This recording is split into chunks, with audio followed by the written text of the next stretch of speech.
नमस्कार। EPS 95 pension धारकों का स्वागत करते हैं एक बार फिर से हमारे इस यूट्यूब चैनल पर।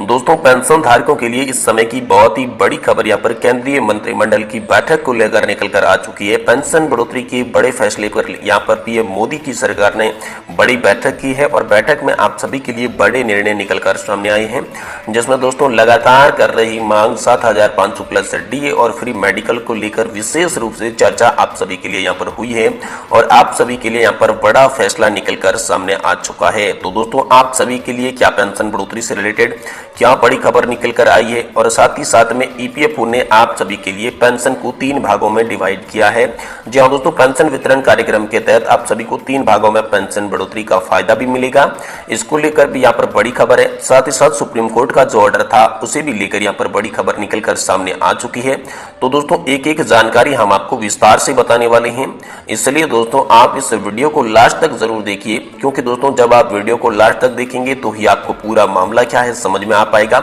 जिससे हम आपको एक एक जानकारी विस्तार से बता पाएंगे। पहले हम आपको बताएंगे कि आखिर आप सभी की पेंशन बढ़ोतरी का जो भी मुद्दा है 7,500 plus DA free medical supreme court का आदेश और साथ ही में जो पहुंचा था यहाँ पर उच्च पेंशन का मुद्दा, वो उसके बारे में बताएंगे। फिर दोस्तों हम आपको बताएंगे पीएम मोदी ने जो बड़ी कैबिनेट बैठक की है इसके बारे में, और इसके बाद यहाँ पर एक और बैठक की गई थी श्रम और रोजगार मंत्रालय के मंत्री भूपेंद्र यादव जी के द्वारा, जिसमें यहाँ पर वित्त मंत्री निर्मला सीतारमण भी मौजूद रही थी। पेंशन से जुड़े बड़े फैसले यहाँ पर लिए गए थे और साथ ही में एक मीटिंग की गई थी नेशनल एजुकेशन कमेटी यानी कि एनएससी, जिसके राष्ट्रीय अध्यक्ष है कमांडर अशोक जी रावत। इनकी अध्यक्षता में बहुत ही बड़ी बैठक यहाँ पर की गई थी। जो बड़ी बैठक की गई थी उस बैठक के बारे में भी हम आपको जानकारी देंगे। साथ ही साथ दोस्तों ये भी बताएंगे कि आखिर ये बैठक का मुख्य एजेंडा क्या था, बैठक का मुख्य मकसद क्या था, बैठक क्यों की गई थी और पेंशन धारकों को इससे क्या क्या फायदे होने वाले हैं, इसके बारे में विस्तार से हम आपको जानकारी बताएंगे।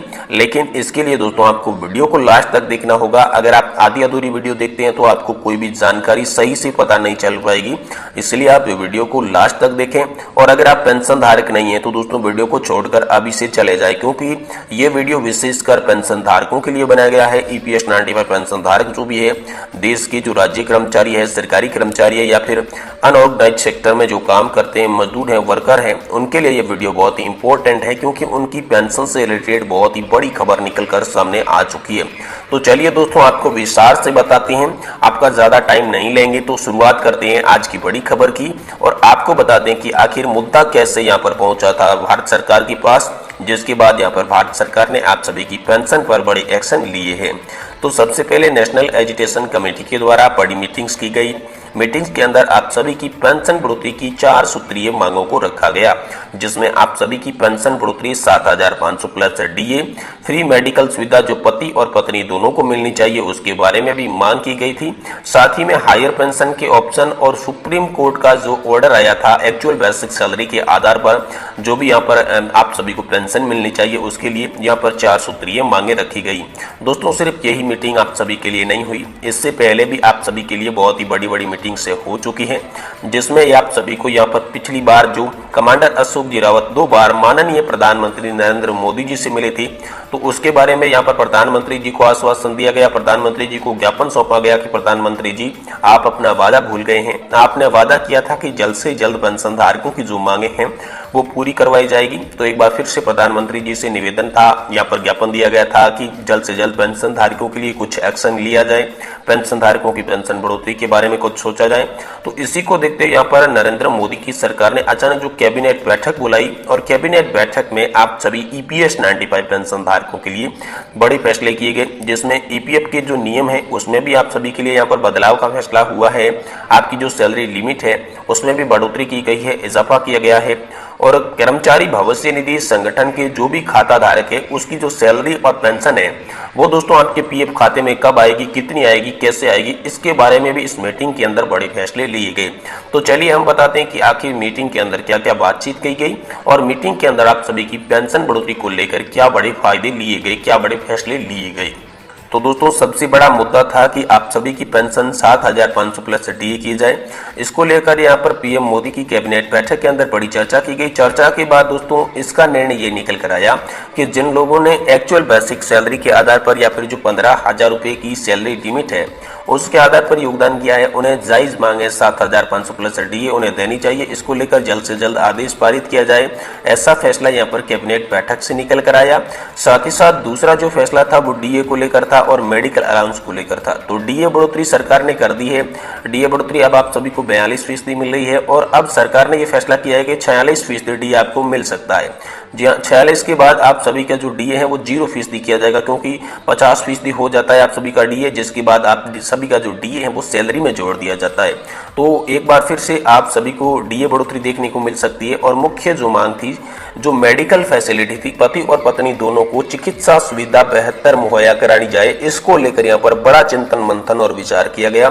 जिसमें केंद्रीय मीटिंग के अंदर यहाँ पर आयुष्मान भारत योजना का जिक्र किया गया, क्योंकि पेंशन धारकों को आयुष्मान भारत योजना के तहत जोड़ा जा चुका है, तो इसका जिक्र किया गया। लेकिन यहाँ पर कुछ मंत्रियों ने बताया कि आयुष्मान भारत योजना धरातल पर इतनी अच्छी पेंशन धारकों के लिए साबित नहीं हो रही है, क्योंकि पेंशन धारकों का जो पेपर वर्क है वो ज्यादा हो जाता है, पेंशन धारकों को टाइम पे आयुष्मान भारत योजना का लाभ नहीं मिल रहा है। तो इसको लेकर यहाँ पर फैसला ये हुआ कि आयुष्मान भारत योजना के अलावा पेंशन धारकों के लिए एक विशेष योजना लागू की जाएगी, और ये योजना जो लागू की जाएगी ये दोस्तों आप सभी के लिए 2024 के आम लोकसभा चुनाव से पहले की जाएगी, क्योंकि पीएम मोदी की सरकार ये अच्छी तरीके से जानती है कि लोकसभा चुनाव उनके लिए कितना खास होने वाला है। 2024 का लोकसभा चुनाव जो नजदीक आ रहा है, जिसमें पेंशन धारकों ने भी पहले ये ऐलान किया था कि अगर पेंशन धारकों की पेंशन बढ़ोतरी जो है वो सितंबर एंड तक नहीं हुई या फिर अक्टूबर एंड तक नहीं हुई, तो आने वाला समय जो है 2024 का लोकसभा इलेक्शन जो है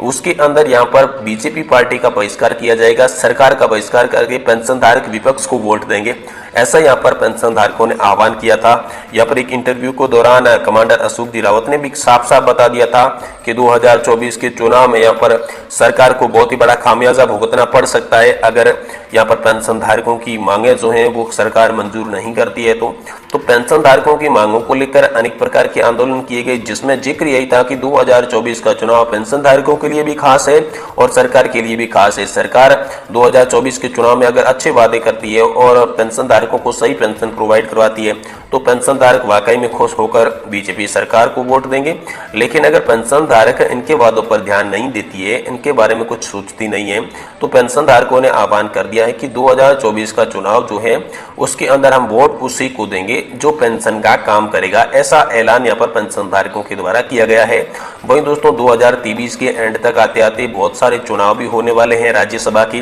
तो राज्यसभा के जो चुनाव है उसके अंदर भी बड़ा खासा मोटा असर देखने को मिल रहा है। लेकिन जो राज्यसभा में पेंशन का मुद्दा है वो दोस्तों एनपीएस और ओपीएस को लेकर सीमित हो चुका है। अब जो विपक्षी दल है वो ओपीएस लागू करने की बात कर रहा है, और जो भी यहाँ पर राज्य सरकार है जो बीजेपी सरकार की है, एनडीए की है, वो दोस्तों यही सोच रही है कि एनपीएस के अंदर ही सुधार किया जाए। और इसको लेकर जो पिछले दिनों में लोकसभा के अंदर वित्त मंत्री निर्मला सीतारमण ने बड़ा ऐलान किया था कि एक कमेटी गठित की जाएगी और इस कमेटी की रिपोर्ट के बाद आप सभी को पेंशन बढ़ोतरी के मुद्दों पर देखा जाएगा, लेकिन पेंशन बढ़ोतरी आप सभी की एनपीएस के तहत ही की जाएगी। तो उसकी रुझान आने शुरू हो चुके हैं, जिस रुझानों के आधार पर आप सभी के लिए यह तय हुआ है कि अब आपको जो भी सैलरी है, एक्चुअल सैलरी है, जिसके आधार पर योगदान करना होगा, और उस योगदान के बाद आप सभी को जो पेंशन है वो 40 से 45% मिलेगी। यानी कि अगर आपकी जो सैलरी है वो 10,000 रुपए है, तो दोस्तों आपको 4,000 रुपए से लगाकर 4500 रुपए के बीच की पेंशन दी जाएगी। ऐसा यहाँ पर सरकार के द्वारा आदेश सामने आया है, लेकिन आधिकारिक तौर पर ऐसा आदेश नहीं आया है। वहीं दोस्तों बीते हुए कुछ दिनों पहले ईपीएफओ ने एक सर्कुलर भी जारी किया था। ईपीएफओ ने सर्कुलर के अंदर आप सभी को बता रखा था कि आपने कितना कंट्रीब्यूशन किया है, तो कंट्रीब्यूशन के आधार पर आप सभी की कितनी पेंशन मिलती है, ये अलग अलग तरीके से यहाँ पर ईपीएफओ ने बता रखा था। लेकिन ये जो सर्कुलर था ये आप सभी के लिए लागू नहीं हुआ था। ये सर्कुलर सिर्फ ट्रायल के लिए और मीडिया रिपोर्ट्स तक ही सीमित रह गया। ये आप सभी के लिए आधिकारिक तौर पर लागू नहीं हुआ। तो इसे आधिकारिक तौर पर लागू कैसे किया जाएगा, कब किया जाएगा, इसको लेकर अभी तक कोई जानकारी नहीं है। लेकिन जैसे ही इसके बारे में कोई बड़ी खबर होगी हम आपको तुरंत देने की कोशिश करेंगे। इसीलिए आप वीडियो को लाइक कर दें और चैनल को